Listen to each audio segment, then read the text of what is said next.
দর্শক, সময়ের আলাপে স্বাগত জানাচ্ছি। আমি কামরুল হাসান সবুজ। আজ আমরা কথা বলবো ফ্রিল্যান্সিংয়ে বাংলাদেশ কোন অবস্থানে আছে, বৈশ্বিক অবস্থানটাই বা কী। ফ্রিল্যান্সিংয়ে বেশি পরিমাণ কাজ পেতে কী ধরনের দক্ষতার প্রয়োজন, কী ধরনের অভিজ্ঞতার প্রয়োজন এবং কিভাবে নিজেকে আপডেট রাখা যায়, এসব বিষয়ে কথা বলার জন্য আমাদের সঙ্গে যুক্ত হয়েছেন এনবিওয়াই আইটি সলিউশনস লিমিটেডের প্রধান নির্বাহী কর্মকর্তা মোহাম্মদ বাবুল হোসেন। বাবুল ভাই, সময়ের আলাপে আপনাকে স্বাগত। আপনাকে ধন্যবাদ। আমরা এই যে ফ্রিল্যান্সিং নিয়ে খুব পরিচিত শব্দ, যেখানে বাইন্ডিংস থাকে না কিন্তু কাজের অফুরন্ত সুযোগ থাকে, সেটা নিয়ে কথা বলবো। একটু প্রথমেই বলবো, একটু জানতে চাইবো আপনি আসলে ফ্রিল্যান্সিংয়ে কিভাবে যুক্ত হলেন, আপনার প্রতিষ্ঠান এখন কি ধরনের কাজ করছে? আমার জার্নি শুরু হয় ২০০৯ সাল থেকে। ফ্রিল্যান্সিং বলতে আমি তো একটা সফটওয়্যার ফার্মে জব করতাম। তো জব করার পাশাপাশি আমার ফ্যামিলির একটা চিন্তাভাবনা ছিল যে আমি বাইরে পড়াশোনা করতে যাব। তো ওইভাবে সব কিছু রেডি, বাইরে যাব। তো একটা প্রমিনেন্ট কোম্পানির বাংলাদেশে একটা এজেন্ট ছিল। তো আমার ভাইয়ের বন্ধু, তারা ইউকেতে তাদের বাড়ি। তো আমার সব কিছু ঠিকঠাক, আমি যাব। এখন ওনাদের প্রতিষ্ঠানে আমার ভাই বলল যে, "যেহেতু তুমি এখানে যাইবা, তাহলে এক কাজ করো, ওইখানে থাকতে হবে। তো থাকার একটা প্লেস দরকার তোমার। তো আমার পরিচিত যে আছে ভদ্রলোক, আ ওনার সাথে একটু দেখা করো। ওনারাও আইটি বিজনেস করে। তো ওদের তোমার থাকার জন্য একটা ভালো প্লেস ব্যবস্থা করতে পারে।" তো আমি ওনার প্রতিষ্ঠানে যাই বেশ কিছুদিন। তো যেয়ে গল্প করি, কথা বলি, কাজ করি। এবং আমি এর আগে যে প্রতিষ্ঠানে জব করতাম সেটা একটা কানাডিয়ান সফটওয়্যার ফার্ম ছিল। তো সেইখান থেকে রিজাইন দিয়ে ফেলেছিলাম যে বাইরে যাওয়া, আইএলটিএস করা কমপ্লিট। তার সেজন্য জব ছেড়ে দিয়েছি। তো ওইখানে যেতাম। তো একদিন ওনাদের একটা ইয়েতে প্রবলেম হলো, একটা সফটওয়্যারে। তো আমি আমার পূর্বের প্রতিষ্ঠানে কিছু জিনিস শিখেছিলাম, যেহেতু তারা বাইরের প্রতিষ্ঠান ছিল। সেটা একটু টেকনোলজি আপডেটেড। কিন্তু আমাদের বাংলাদেশে যারা প্রোগ্রামার ছিল সেই সময়, ওনারা হয়তো ওই ব্যাপারটা অনেক সময় জানতো না। নরমাল একটা ব্যাপার। তা যেটাকে আমরা বলি সিনট্যাক্স ইরর, একটা গ্যাপ বলে। একটা কোডিংয়ের একটা গ্যাপ। একটু সরে গেলে ইরর দেখায়। কিন্তু ওই এত কোডিংয়ের ভিতরে ওই ইররটা খুঁজে পাওয়া খুব মুশকিল। তো সার্চের অপশনটা সেই সময় পুরোপুরি আসে নাই। সার্চ করে ওই জায়গাটা খুঁজে পেলা যায়। বাট আসছে, কিন্তু আমরা জানি না। আমাদের বাংলাদেশের প্রোগ্রামারগুলো তখন হয়তো এই ব্যাপারটা এটা জানতো কত না। সালের দিকে? এটা ২০০৭ এর দিকে। ৭-৮ এর দিকে এটা বলছি, ২০০৮ সালের। তো ওটা জানে না। আ তো আমি ওনাদের ওই কয়েকদিন দেখলাম যে ওরা খুব টেনশনে এই ব্যাপারটা নিয়ে। তো আমি বললাম যে, হেড অফ প্রোগ্রামার, যে ভাই আমি একটু দেখি। আমি তো আগে সার্ভার ইঞ্জিনিয়ার হিসেবে কাজ করতাম। তো প্রোগ্রামিং এর একটু কাজ শিখেছিলাম। তো উনি বললেন, "দেখো তাহলে।" তো আমি ওই পলিসিটা এপ্লাই করছিলাম, সার্চেরটা। যে কোথায় ওই ভুলটা আছে। গেলেই দেখি যে ওই ভুলটা সার্চ করছি। দেখছি একেবারে ঠিক জায়গায় নিয়ে গেছে। তো আমি ওই শুধু কমাটা সরিয়ে দিয়ে স্পেসটা স্পেস পড়েছিল, স্পেসটা সরাই দিয়েছি, সফটওয়্যার রান হয়ে গেছে। উনি বলল যে, "তুমি এক কাজ করো।" আ ওরা তো খুশি, এতক্ষণ খুঁজে পাচ্ছে না। সাধারণ একটু কাজ করে আমি তাদের ২-৩ দিন মানে কি বলা চলে, একটা টেনশনটা রিলিভ করছি। ওনাকে মামা বলতাম, সিলেটি ভদ্রলোক। তো বলছে, "ভাইগনা তুমি তো বাইরে গেলে, পড়াশুনো করতে গেলে পিএস কাটবা, মানে ওনার ভাষায়। আর এই যে পড়াশুনো করবা এবং পড়াশোনা শেষ করে তো তুমি তো এই সফটওয়্যার ফার্মেই জব করবা। আল্টিমেট গোল তো এই। তো তুমি কেন আমাদের এখানে থাকবা না?" তো বলার পরে আমার তো মনে হলো যে আসলেই তো এরকম একটা প্রতিষ্ঠান আমি যদি ছেড়ে দিই তাহলে তো সমস্যা। তো আমি মানে কোনো চিন্তা ভাবনা করে যে, "মামা আমি থাকবো।" আমি আমার ভাইকে বললাম যে, "আমি যাচ্ছি না ইউকেতে।" আমার মেঝো ভাই যার সাথে আমি থাকি এখানে, ছিলাম আরকি। ঢাকা নিবন্ধন তো সেই নিয়ে আসে আমাকে। তো বলার পরে আ ভাই আমার সব কাজেই সবসময় সাপোর্ট দিয়েছে। মানে তার বিশ্বাস ছিল যে আমি কিছু করলে সেটা ভুল করব না। বাড়ির সবার মন খারাপ। আ সে বাইরের একটা ডিগ্রির ব্যাপারটা ছিল, কিন্তু সে বাইরে যাবে না। দেশে চাকরি করবে। তাদের হয়তো সফটওয়্যার সম্পর্কে এখনো ধারণা নাই। অনেকের ধারণা নাই, আমার ফ্যামিলি ওরাও অত বোঝে না। তো আবার ভাই যেহেতু বুঝতো, উনি বললো যে আচ্ছা ঠিক আছে, তোমার যেটা ভালো লাগে করো। এইখানে যাত্রা। তো এইখানে জব করতে করতে আমার যে স্যার ছিল, উনি রাশিয়ান একটা প্রজেক্ট নিয়ে আসছিলেন বাংলাদেশে। তো প্রজেক্টের কিছু ব্যাপার থাকে, তো উনি জানতেন যে আমি আসলে একটু পারবো। ওনার প্রতি আমার প্রতি ওনার একটা ইয়ে ছিল অন্যরকম, আবুল হোসেন স্যার। তো স্যারের নামটা বললাম এই জন্য যে আমার ট্রাকে ওঠার ওনার একটা অনেক বড় অবদান আছে আমার জীবনে। তো স্যার স্যার আমাকে ধরে নিয়ে এসে বললো যে তুমি আমার এখানে জয়েন করতে হবে। আমি বললাম স্যার আমি তো একটা ভালো ফার্মে জব করি, আপনি জানেন। তো বলছে না, তুমি আমার এখানে জয়েন করতে হবে। তো স্যারকে আমি বললাম স্যার আমি আসতে পারি, তবে আমাকে একটু স্পেস দিতে হবে যে আমি আমার মতো কিছু একটা করার চেষ্টা করব। তো উনি খুব ব্রড মাইন্ডের লোক, বলছে হ্যাঁ এখন তো তুমি যদি কোনো একটা কিছু করতে পারো আমার এখানে থেকেই, আরও 10টা ছেলে যদি কাজ করে কর্মসংস্থান, তো আমার দেশের জন্য ভালো না, বাইরে রেমিটেন্স আসবে।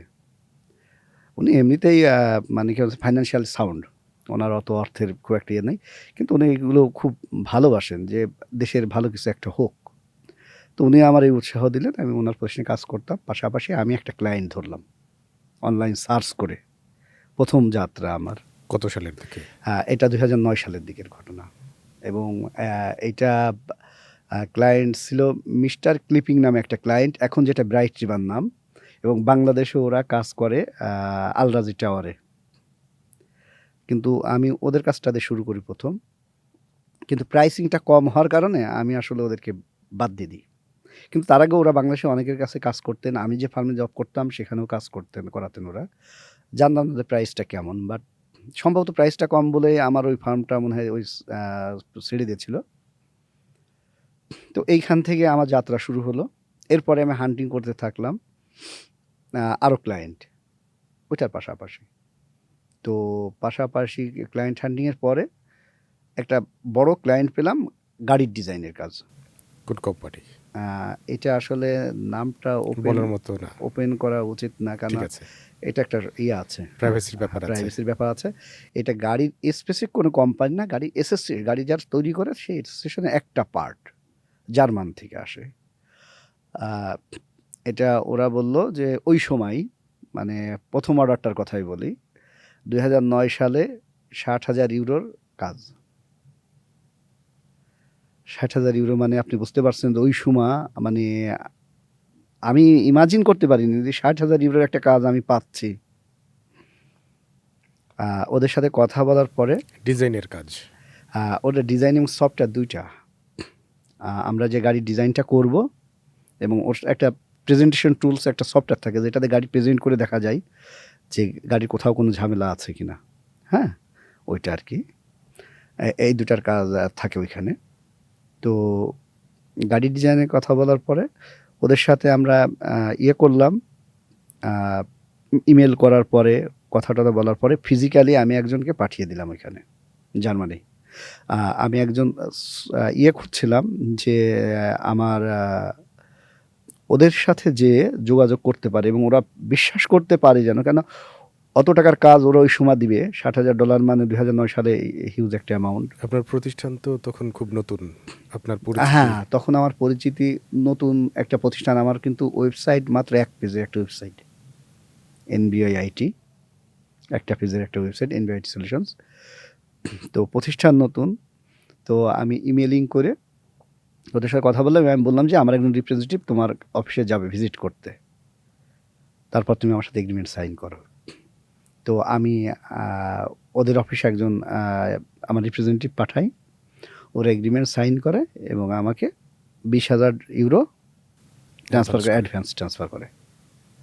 কেন আমি তো কাজটা শুরু করব, আমার তো ওইরকম ক্যাপাসিটি অ্যাবিলিটি কিছু ছিল না।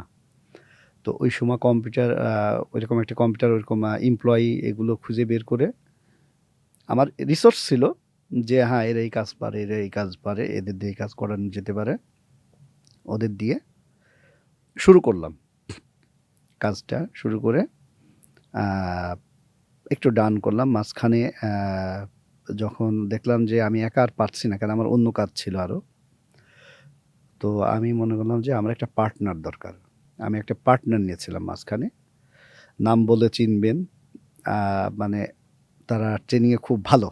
আমার পার্টনার ছিল, ওরা ৫ জনে ১ পার্টনার, আমি এক পার্টনার। তো ওদের বললাম যে, "আমার সাথে কাজ করো।" ওরা তো শুধু ট্রেনিং নিয়েই ব্যস্ত থাকে। ওরা তো আসলে এসব করে না। ধারণাও নেই, ওরা ট্রেনিং করে আরকি।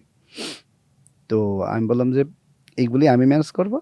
শুধু ওইখানে এই কাজগুলো করবে এবং একজন সুপারভাইজড করার জন্য একজন সুপারভাইজার লাগবে।"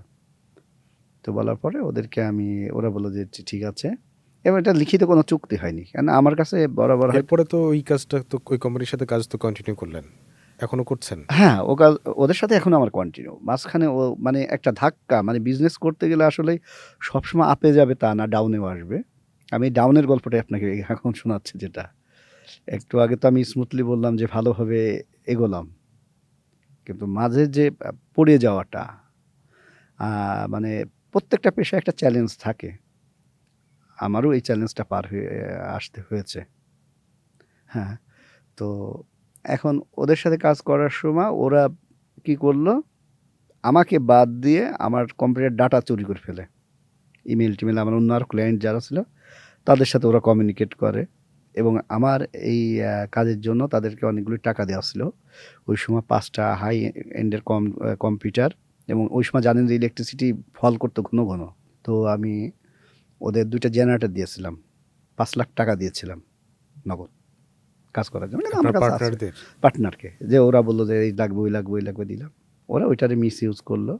তো পরে যাই হোক ওইটা নিয়ে অনেক থানা পুলিশ-টুলিশ অনেক কিছু হয়ে গেল। ওরাই করলো কিন্তু আল্টিমেটলি রেজাল্ট আসলো আমার দিকে। থানা থেকে তাদের বাজে কথা বলা হলো। যে দেশের জন্য এত বড় একটা কাজ আসছে, যেটা নিয়ে আমরা গর্ব করি। আমার কাছে এখনো মনে আছে পুরো থানায় ওর প্রভাব ছিল খুব। ওদের প্রভাব ছিল খুব বলতে এইটা আমি বলি ডাইরেক্ট, আ এরশাদের যে এপিএস ছিল, এরিক এরশাদের ও আবার পড়াইতো, শিখাইতো কম্পিউটার। আবার সে আইসিটিতে ট্রেনিং দেওয়া হতো, যার জন্য তার ডিসিএসপি অনেক প্রভাব ছিল। তো ওদের প্রভাব ওইখানে খাটানোর চেষ্টা করছে কিন্তু থানাতে যেয়ে দেখে যে আল্টিমেটলি ওরাই চিট করে ফেলছে। থানা থেকেই ওদের অনেক বকাঝকা করে। ওই যে বলে যে, "ওর টাকা ফেরত দাও নতুবা নতুন করে এগ্রিমেন্ট করো।" তা আমি বললাম, "না, ওদের সাথে আর কাজ করব না, আমি একা করব।" এর মধ্যে ক্লায়েন্ট ওদের সাথে কাজ করে, আমাকে টাকা দেয় না। তো আমার মনে হলো যে আমি যেহেতু তাদের কাছে টাকা নিয়েছি, আমার উচিত তাদের কাজ করা। আমি আমার মতো কাজ করে, করে ওদেরকে দিতাম। বাট ওই সময় ফাইন্যান্সিয়ালি খুব একটা বাজে অবস্থায় যাচ্ছিলাম। আমার এমপ্লয়মেন্ট গুলো সবাই খুব এফ এ মানে খুব তখন এফোর্ট কতজন দিয়েছে। ছিল আপনার? তখন কাজ করত ১০ জন। এখন কতজন? এখন ৪৫ জন কাজ করে আমার। আ তাদের ব্যাকগ্রাউন্ড কি?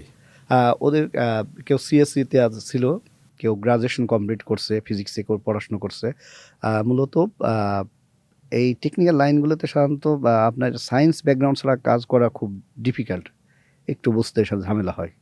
কিন্তু আমার ফিজিক্স এবং ইঞ্জিনিয়ারিং যদি জানা থাকে তাহলে আপনার কাজগুলো করতে সুবিধা হয়। আমাদের যারা কাজ করে এসব এই ধরনের ব্যাকগ্রাউন্ডেরই। বেসিক্যালি আমি যে কাজগুলি করি এগুলি সাধারণত জেনারেল লাইন থেকে আসা আছে যে এদের খুব একটা হয় না। যেমন আপনি কি বলা চলে? প্রোগ্রামার হতে হলে আপনাকে আ যেকোনো ব্যাকগ্রাউন্ডে আসলেই হয়, হ্যাঁ? আপনি শিখে আসতে পারেন। কিন্তু এখানে তো কিছু মাপজোকের ব্যাপার থাকে, ম্যাথমেটিক্যাল টার্ম থাকে। যার জন্য এটা একটু সায়েন্স ব্যাকগ্রাউন্ড হতে হয়। না হলে কাজ করা খুব মুশকিল। ওদের এখানের পর থেকে আ কাজগুলি দেখলাম যে আমার আসলে খুব ঝামেলা, তখন দেয়ালে পিঠ থেকে যাচ্ছে। বেতন-টেতন দিতে পারি না। গাড়ি ছিল, গাড়ি বিক্রি করে দিলাম। দিয়ে এদের বেতন দিয়ে তারপরেও দেখি যে ওই সময় আমার স্যার আমাকে খুব সাপোর্ট দেয়। বলে যে, "তোমার ৳১ দেয়া লাগবে না। তুমি আমার অফিসের ভিতরে অফিস করো। আমি কম্পিউটার দিচ্ছি।"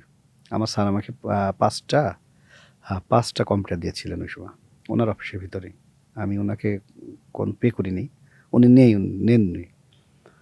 তো কাজ করার পরে আমি ক্লায়েন্টকে আমি ওই যে ইউকে যেতে যাচ্ছিলাম যখন, আমার এক ফ্রেন্ড, আমরা ২ জন একসাথে। ও চলে গেল ইউকেতে। ও ওইখানে যেয়ে বারেট লতে ভর্তি হলো আরকি। সিএসইতে কম্পিউটার সায়েন্সে না পড়ে।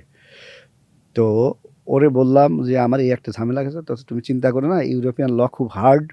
আমি তোমার একটা উকিল নোটিশ করে পাঠায় দিচ্ছি। তুমি এখনই স্ক্যান করে পাঠায় দাও। ও দেখো তোমার ফিডব্যাক দিচ্ছে।" আমি ক্লায়েন্টকে বিশাল বড় একটা উকিল নোটিশ দিয়ে পাঠালাম যে, "তোমার জন্য আমি ক্ষতিগ্রস্ত হইছি। তুমি হয় আমাকে কাজ দিবা নতুবা টাকা দিবা। পেনাল্টি। হ্যাঁ? নাহলে আমি ইউরোপিয়ান কোর্টে তোমার নামে করব, কেস ফাইল করব।" এটা দেওয়ার সাথে সাথে আমি ফার্ম গেটে এসে শুধুমাত্র এটা করছি, একটা দোকান থেকে করে ফ্যাক্স করে পাঠিয়ে দিয়েছি। দিয়ে আমি বাসায় যেতে পারিনি, যে দেখি যে আমার একটা বড় ইমেল হাজির, বলছে তোমার কেস টেস কিছু করা লাগবে না, তোমাকে আমি কিছু টাকা দিচ্ছি, তুমি আবার শুরু করো। তো ওরা আবার টাকা দিল, আমি এই শুরু করলাম, আমার জার্নিটা তখন শুরু হলো আবার নতুন করে এই স্ট্রাগলের পরে। তারপর থেকে আমি আস্তে আস্তে এই ক্লায়েন্টের পরে, এটা তো গাড়ির ডিজাইনের কথা, তারপরে শুরু হলো আবার জার্নি, বিভিন্ন ক্লায়েন্টের কাজ করতাম। আমার একটা ড্রিমের কথা বলি, আমার খুব ইচ্ছা ছিল যে আমি অ্যারোস্পেস ইঞ্জিনিয়ারিং পড়বো, অ্যারোনটিক্যাল ইঞ্জিনিয়ারিং, এবং নাসাতে জব করব, এরকম একটা চিন্তা ভাবনা ছিল। তো মানুষ তার স্বপ্নের সমান বড় একটা কথা বলে না, তো আমার লাইফটা ওই রকম হয়েছে, হয়তো আল্লাহ এগুলো দিয়েছে ইচ্ছার কারণ হয়তোবা। তো আমি আহ, এই কাজ করতে করতে হঠাৎ করে একদিন আমার একটা ইমেল আসলো যে আমরা একটা পাঠাবো, রোবট পাঠাবো ইয়েতে, মঙ্গল গ্রহে ওরা পাঠাবে, তার কোনো একটা ডিজাইন অ্যানিমেশন করে দিতে পারবো কিনা আমরা। এটা বলার পরে আমি বললাম যে পারি আর না পারি নিব। আমি বললাম যে হ্যাঁ আমি পারি, তুমি পাঠাও। তো আমি তখন আবার স্যারের সহযোগিতায় নেওয়া হলো, ওনার বুয়েটে উনি পড়তেন, বুয়েটের স্টুডেন্ট ছিলেন, তো উনি বুয়েট থেকে 2টা ছেলে দিল আমাকে, দিয়ে আমরা 3জনে মিলে ওই কাজটা করে ওদেরকে পাঠালাম। তো পাঠানোর পরে ওরা অ্যাপ্রুভ করলো কাজটা। তো আমার তখন মনে হলো যে আসলে একসময় স্বপ্ন দেখতাম যে যদি অ্যারোনটিক্যাল ইঞ্জিনিয়ারিং পড়তাম, আমার নাসাতে জব করার ইচ্ছা ছিল, আমি সেখানে জব করতাম, কিন্তু ওইটা ছাড়াও আমি কম্পিউটার সায়েন্সে পড়ে আমি কাজটা করতে পেরেছি। রোবট কি, তারপরে কি হলো রোবটের? হ্যাঁ, ওরা ওইটা অ্যাকসেপ্ট করলো, অ্যানিমেশনটা ডেমনস্ট্রেশন।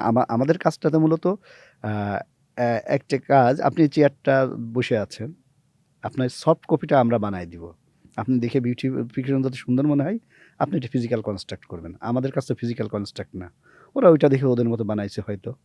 তো আপনার ডিজাইনের যে রোবট, সেই রোবট কি মঙ্গলে গেল? আই ডোন্ট নো পরে কি হয়েছে আমি জানি না, বাট ওরা তো ওইটা অ্যাকসেপ্ট করেছে আমার, হ্যাঁ, এবং ওইটার জন্য ওরা পে করেছে। এরপরের মজার একটা ব্যাপার হয়েছে যে কিছুদিন পরে, আমি জানি না যে রোল রয়েস বিমানের ইঞ্জিন তৈরি করে, রোল রয়েস কিছুদিন পরে বললো যে তোমরা বিমানের ইঞ্জিন তৈরি করতে পারবা কিনা। তা এগুলো তো আমরা পারি, তা আমরা যেহেতু অটোমোবাইলসের কাজ করি, তা যে হ্যাঁ পারবো। এটা হচ্ছে বোয়িংয়ের কাজ করে রোল রয়েস, বোয়িংয়ের যত ইঞ্জিন হয় রোল রয়েস করে। এটা আমি জানতাম না, যখন কাজ করতে গেলাম স্টাডি করলাম তখন দেখলাম যে এটা কি আপনাদের হ্যান্ড করা নাকি ওরাই আপনাদের খুঁজে বের করছে? ওরাই খুঁজে বের করছে আমাকে ওরাই খুঁজে বের করছে। মানে আমি কখনো মানে আমার কাছে যত কাজ আসে সব ক্লায়েন্টই আমাকে খুঁজে বের করে, আমাকে যাওয়া লাগে না তাদের কাছে। হ্যাঁ, তো ওরা আমাকে খুঁজে বের করছে এরকম। তো ওদের কাজটা করার পরে কিছুদিন পরে আসলে এবার সিমেন্সের কাজ। ওটা কি এই জি। যে রোলস রয়েসের কাজটা কি আপনারা অ্যাকসেপ্টেড করে হ্যাঁ, দিয়েছিলেন? হ্যাঁ, হ্যাঁ, হ্যাঁ। ওটা তো ইয়ে করে। এটা ইঞ্জিনের যে মডেল চেঞ্জ করে ওরা। ওই মডেলের ডিজাইনগুলো আমাদেরকে দেয়, আমরা আপনারা ডিজাইন করে করি। হ্যাঁ, দিয়েছিলেন? হ্যাঁ, ওইটা করে দিয়েছি।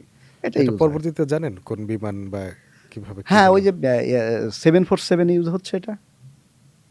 আপনাদের ডিজাইন করা? হ্যাঁ, হ্যাঁ, এইটাই 747 এ ইউজ হচ্ছে তো এটা। এই কথাগুলো আমরা কম জানি যে আপনাদের ডিজাইন করা বিমানের একটা ইঞ্জিন দিয়ে বিমান চলে। না, না, শুধু এটা না, না, এটা না। আমরা এই এয়ারবাস, বোয়িং এর পরে আমরা এয়ারবাসের কাজও করছি ইউরোপের। এইটা কাজ করে আবার সিমেন্স। মানে মজার ব্যাপার হচ্ছে যে আমি আমি হয়তো জানতাম যে হয়তো বোয়িং নিজেরটা নিজে তৈরি করে, এয়ারবাস নিজেরটা নিজে করে। তো পরে দেখি এয়ারবাস সিমেন্স থেকে একটা এরকম কাজ আসছে। তো পরে স্টাডি করে দেখা যাচ্ছে সিমেন্স এটাই তৈরি করে, ওরা এয়ারবাসের জন্য করে এইটা। হ্যাঁ, তো যাই হোক, মানে যে জিনিসটা মেকানিক্যাল ইঞ্জিনিয়ারিংয়ে যে কাজ করতে যেয়ে এইগুলো আমি পেলাম। যত গাড়ি আছে, আমার মনে হয় না কোনো গাড়ি আমার কাছে বাদ গেছে আজ পর্যন্ত। সব গাড়ির কোনো না কোনো অংশের হ্যাঁ, ডিজাইন আপনার করা? না, না, সব গাড়ি ডিজাইন আমরা করেছি। যত গাড়ি রিলিজ হয় হয়তো 2-1টা মিস হতে পারে, আই ডোন্ট নো, বাট আপনি কোনটা থেকে কোনটা বলবো, মানে মার্সিডিজ, রোলস রয়েস, ওপেল, ফেরারি, জাগুয়ার, ক্যাডিলাক, তারপরে আছে ফিয়াত, কি বলা চলে, লিমুজিন, তারপরে হচ্ছে কি বলে, অনেক অনেক ফোর্ড। অনেক গাড়ি, হ্যাঁ, স্কোডা, অনেক কোম্পানি আছে, হুন্দাই, আহ, মানে যেটা, তারপর এখন এমজি, তারপর হচ্ছে টেসলা, যেটা ইলেকট্রিক ভেহিকেল, বিওয়াইডির গাড়ি, মানে এগুলো আসে এই আমাদের সব কাছে। গাড়ির ডিজাইন কি পুরো গাড়ির ডিজাইন নাকি কোনো না, অংশ আমরা বিশেষ? ইন্টেরিয়র কাজটা মানে এক্সটেরিয়রটা কাজ আমরা ডিজাইন করে দিই, বডির এক্সটেরিয়র কাজটা করি। বডির। হ্যাঁ, পুরো একটা কাজ করতে গেলে অনেক ডিফিকাল্ট একটা, এবং ওরা পার্ট বাই পার্ট দেয়, ওটা একসাথে শব্দ আপনাকে দেবে না। এটা তো অনেক বড় অভিজ্ঞতা এবং হচ্ছে যে হ্যাঁ, হ্যাঁ, আস্থা রাখাটা, হ্যাঁ, হ্যাঁ, এটা তো অনেক বড় ব্যাপার। হ্যাঁ, আমরা তো ধরেন 2009 সাল থেকে কাজ করি, এখন টিল নাও কাজ করে যাচ্ছি, 16 বছরের এক্সপিরিয়েন্স। তো বাংলাদেশে কি আর কোনো প্রতিষ্ঠান এরকম বড় কাজ? আই ডোন্ট নো, আমি জানি না আর কেউ করে কিনা এইটা। আহ, এইটার পরে আমরা আরেকটা কাজ করছি, কাজ পেয়েছি, সেটা হচ্ছে কেউ আছে মেডিকেল অ্যানাটমি, অর্থাৎ বোন, আমাদের স্পাইন থেকে ইয়ে পর্যন্ত, পা পর্যন্ত, ঘাড় থেকে পা পর্যন্ত আপনার যত বোন ভেঙে যাবে, এটা রিপ্লেসমেন্টের কাজ, একটা ক্রিটিক্যাল কাজ। এইটা একটা কোম্পানি থেকে আমাদেরকে দিয়েছে, সুইস কোম্পানি। এটা কি এখনো করছেন নাকি হ্যাঁ, এটাও? এখন স্টিল নাও এই প্রজেক্টটা অনগোয়িং, এবং এদের সাথে আমাদের আহ, নতুন একটা সফটওয়্যার ওরাই আমাদেরকে এখানে শিখিয়ে দিয়ে গেছে। আগে ওরা ট্রেনিং দিত, পরে আমাদেরকে শিখিয়ে দিয়ে গেছে। তারপরে এখন আমরা এটা করছি। এটার বেশ কিছু কমপ্লেক্স কাজ, এটা খুবই কমপ্লেক্স কাজ। আপনার বোনের সাথে আমার বোন মিলবে না কখনো। এই হাড়টা, আপনার হাড়টা যদি ভেঙে যায় কখনো, আহ, আপনার যদি গুঁড়া গুঁড়া হয়ে গেছে, কিন্তু রিপ্লেস করতে হবে, আপনি অন্য কারো হাড় লাগাইতে পারবেন না। মানে সৃষ্টিকর্তা এইভাবে তৈরি করছে সবাইকে, ইউনিক। তো তখন কি কি হয়, ওটা সিটি স্ক্যান এবং এমআরআইটা আমাদেরকে পাঠিয়ে দেয়। আমরা একটা সফটওয়্যার আছে, ওইটার ভিতর দিয়ে ওইটা অটোমেটিক মেজার করে, ওই হার্টটা আমরা জেনারেট করে দিই সফট কপি, ওরা ওইখানে প্রিন্ট করে, তারপরে অপারেশন করে আপনার এখানে সেট করে দেয়। এই কাজটা আমরা করছি স্টিল নাও, এবং এইটা এদের সাথে আমাদের মিনিমাম 10 ইয়ার্স এগ্রিমেন্ট হয়েছে, আমরা 10 বছর চুক্তি করছে। ওরা আমাদের এইটার জন্য বলছে যে আমরা মিনিমাম 100 লোকে সেট আপ করবে এটা বাংলাদেশে। আমরা স্টেপ বাই স্টেপ, এটা কোন দেশের? এটা কাজ হয়, এটা মূলত ফার্স্ট ওয়ার্ল্ডের যত বড় হসপিটাল আছে তাদের কাজ, এরাও একটা ইয়ের মতো এজেন্সি, এই এজেন্সিটাই কাজ আমাদেরকে দেয়, এবং এটা সুইস এজেন্সি। এখন এই যে বাংলাদেশে ধরেন আপনার প্রতিষ্ঠান এবং আপনি যে জায়গাতে গেলেন, আমরা ফ্রিল্যান্সিং বলতে মোটামুটিভাবে ডেটা এন্ট্রি পর্যন্তই বুঝি বা ছোট ছোট ডিজাইন বা ছোট ছোট এইসব বুঝি। তো সেই জায়গা থেকে এই যে এই পর্যায়ে যেতে হার্ড স্কিল বা সফট স্কিল যেভাবে বলি, এটা কি ধরনের ট্রানজ্যাকশন পার হতে হয়? আসলে শুরুটা ওই, আপনি ডেটা এন্ট্রির কথা বলছেন, আমার একসময় মনে হতো যে আহ, কাজ মনে হয় ডেটা এন্ট্রি হবে, অন্য কোনো কাজ নেই। সফটওয়্যার আমি জানতাম না, কম্পিউটার পড়ে আমরা যখন কম্পিউটার সায়েন্সে পড়াশোনা করছি, তখন আসলে কম্পিউটার কোনো জব ছিল না ওইরকম। টেনশনে ছিলাম যে আসলে কম্পিউটার সায়েন্সে পড়ে কি আমি কম্পিউটার হার্ডওয়্যার, ওই আহ, ইয়ে হার্ডওয়্যারের কাজ করব, অর্থাৎ সার্ভিসিংয়ের কাজ করব কি না, নাকি অন্য কিছু, নাকি ওই টাইপিং করব। আমরা যে একসময় দেখতাম যে ষাটলিপি লিখতো, ষাটলিপি ছিল, তাই না? আমার মনে হতো যে হয়তো ষাটলিপির বিবর্তন হিসেবে মনে হয় কম্পিউটার এসছে। কিন্তু কম্পিউটার যে এত ভাস্ট এরিয়া, এটা আস্তে আস্তে ডে বাই ডে আপডেট যখন হয়েছে, তখন আমরা ওইটা পড়ছি, জানছি, বুঝছি, তখন আমরা এটা করছি। তো ডেটা এন্ট্রির পর থেকে পরে দেখলাম যে ফ্রিল্যান্স অনেকে করে। আমি আসলে এখন বাংলাদেশে ফ্রিল্যান্সিং এর কোন কাজগুলো বেশি হচ্ছে আপনার জানা মতে? এখন আমার জানা মতে আমি যাদেরকে দেখি আমার পরিচিত, digital marketing, web development, content writing এও তো তাহলে? হ্যাঁ, কন্টেন্ট রাইটিং, তারপর হচ্ছে কি বলে, সার্ভার মেনটেনেন্স, এগুলো খুব ভালো কাজ হচ্ছে। এআই এই ক্ষেত্রে এ কেমন আপনাদের সহযোগিতা হ্যাঁ, করে? এইটা ব্যাপার। মাঝখানে যখন এআই আসে, অনেকে দেখলাম যে এরম লিখছে যে অনেকের জব লেস হয়ে যাবে, এইরকম কথা হতো। তো আমি যখন এআই টুলসটা ইউজ করা শুরু করলাম, বোঝার চেষ্টা করলাম জিনিসটা কি, তো আমি দেখলাম তো ও তো আমাকে আরো সহযোগিতা করে। আমি, আমার যেটা দরকার, আমি সেটা সহজে বললেই এআই আমাকে লিখে দিচ্ছে, কিন্তু এআই পারফেক্ট দেয় না। ও যেটা দেয় আমি সেটাকে কিন্তু রিরাইট করে আমি আমার মতো করে নিতে পারি।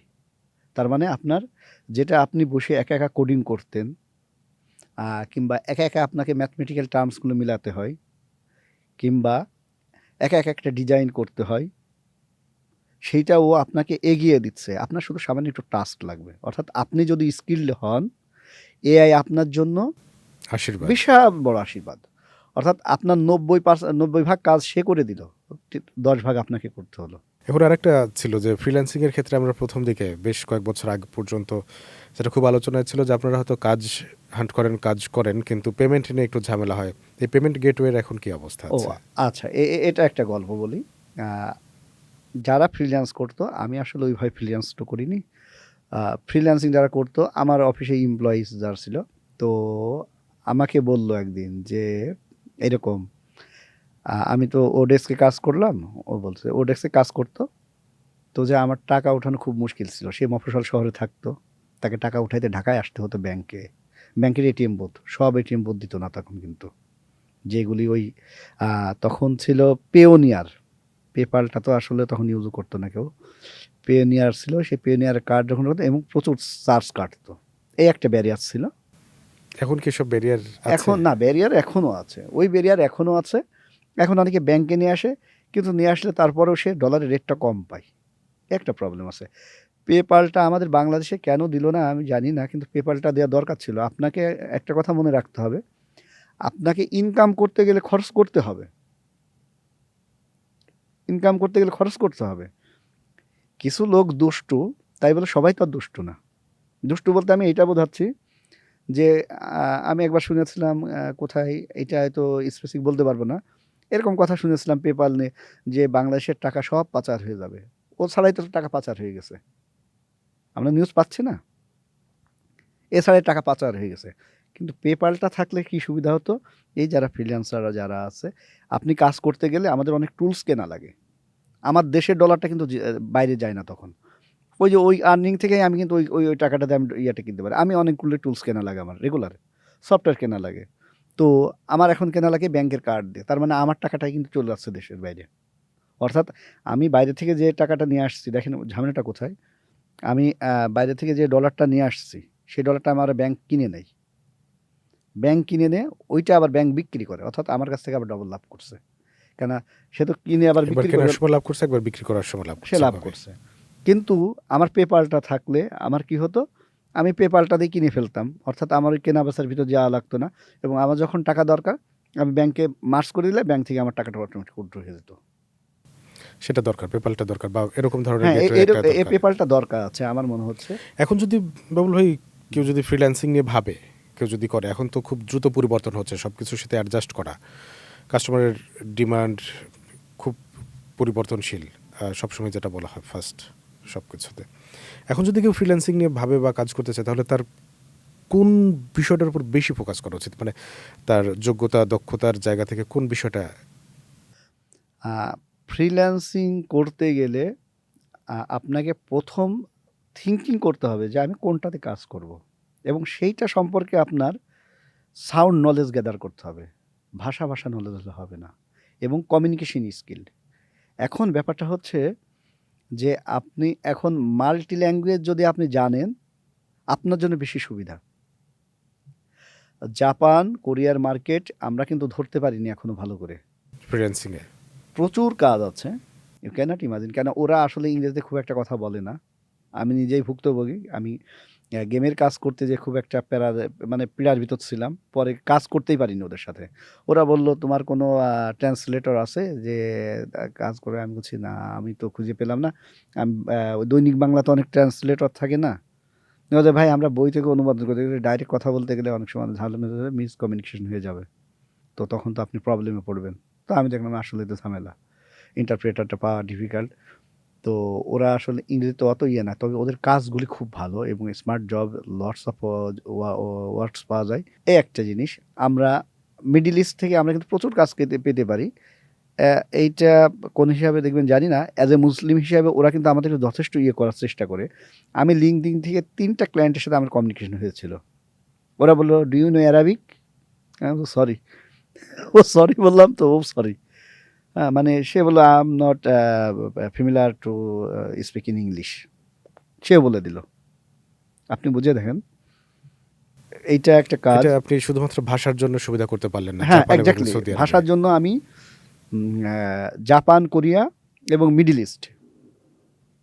আমি নিজেই এখানে সুবিধা করতে পারিনি। তো আমরা যদি এটা জানি, এই দিকে যদি জোর দেয় গভর্নমেন্ট, গভর্নমেন্টের তো অনেক ট্রেনিং সেশন হয়। আপনি তো বেসিসেরও মেম্বার, বেসিস থেকে কি এরকম কোনো উদ্যোগ আছে?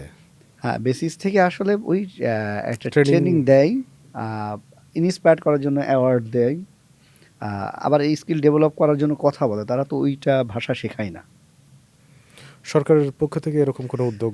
হ্যাঁ, এটা সরকার থেকে নেওয়া উচিত। আমি মনে করি যেহেতু বেসিস স্ট্যান্ডিং কমিটি মেম্বার হিসাবে আমাকে যেহেতু নিয়োগ দেওয়া হয়েছে, আমি হয়তোবা কথা বলব যে নেক্সটে পাই এটা।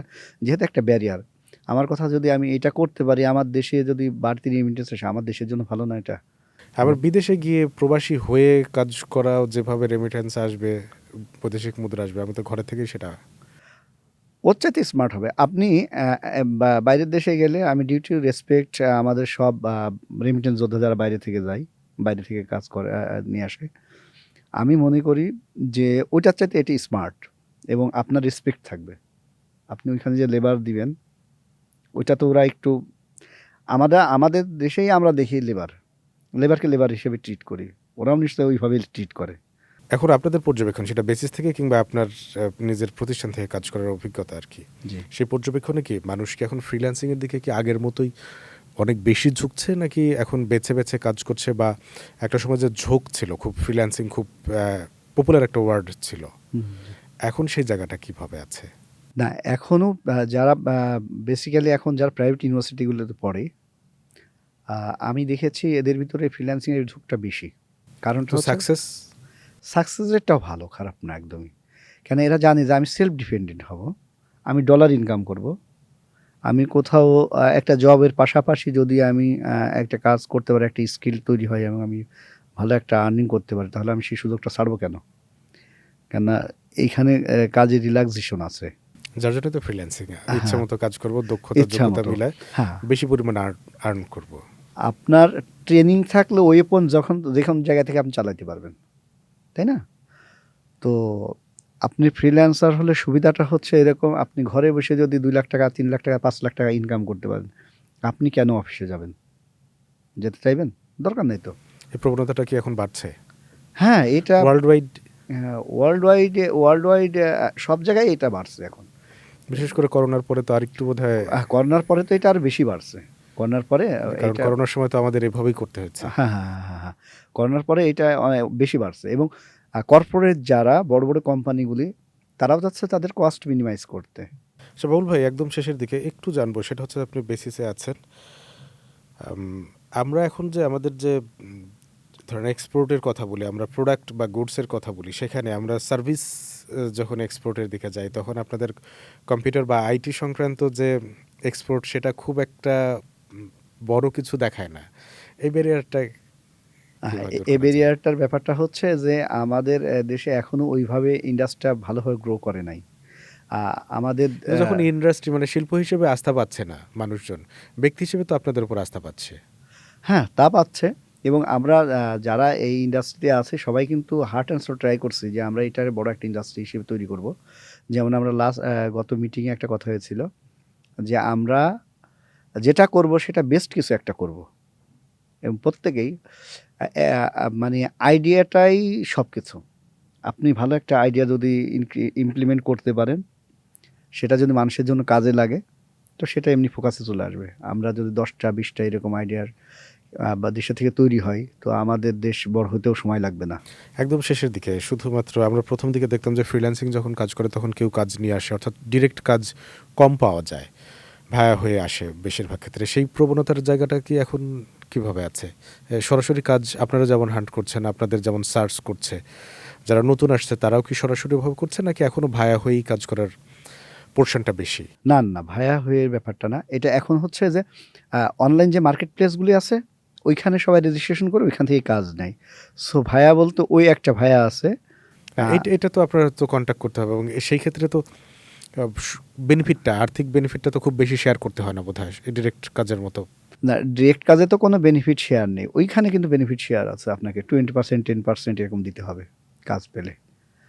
এ এ হচ্ছে ব্যাপার। আর যারা ওই যে কাজ নিয়ে এসে দেয় সেটা হয়তো দেখাচ্ছে ওইটা খুব কম এখন।